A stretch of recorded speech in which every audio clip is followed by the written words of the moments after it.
Mr. President, I think once again Washington, D.C. has lost its mind. It's shameful that the minority party has engineered a government shutdown at the expense of our troops and their families, at the expense of our veterans, and at the expense of our children's health care.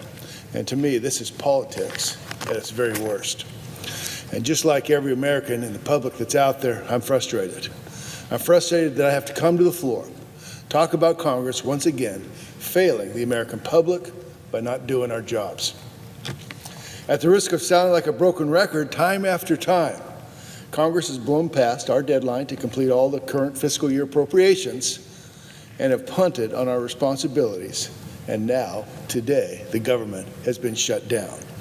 And for years, I've been talking about how it's Congress' most basic responsibility to create a budget and pass all the appropriation bills on time. While some things in the Senate changes, others just stay the same.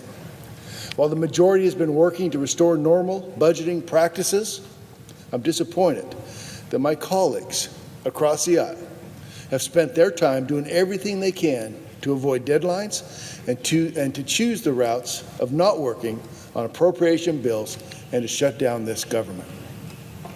Not only is this disappointing, it's also not a surprise given recent history. I have personally never seen Congress pass all 12 appropriation bills on time and on its own without an omnibus. I've said this before, and I want to inform my colleagues that Congress has been able to accomplish its regular budget and appropriation processes before and in recent history. For example, it happened under President Clinton and a Republican Congress. It happened under President Reagan and a Democratic Congress. And I've always said that Washington is a pain-free zone that faces no consequences if members fail to do their jobs. So maybe it's time to start facing some pain around here, and that's why I've reintroduced and have introduced for years my No Budget, No Pay Act. Regardless of who's in the majority or who's in the minority, my No Budget, No Pay legislation says that if members of Congress do not pass an annual concurrent budget resolution and all 12 spending bills on time each year, then they should not get paid. And I want to repeat that last part, Mr. President. If Congress fails to pass all 12 spending bills on time each year, then they should not get paid. Both chambers of Congress should pass all 12 appropriation bills on time every year. That's doing our job, and if you don't do your job, you don't get paid. So it's that simple. Most Americans sit around the kitchen table each night paying their bills. Why should Congress be different? It's time for some real responsibility, some real accountability in our nation's capital. Mr. President, since I've introduced No Budget, No Pay, I've been getting a lot of positive support for this idea outside of Washington, D.C.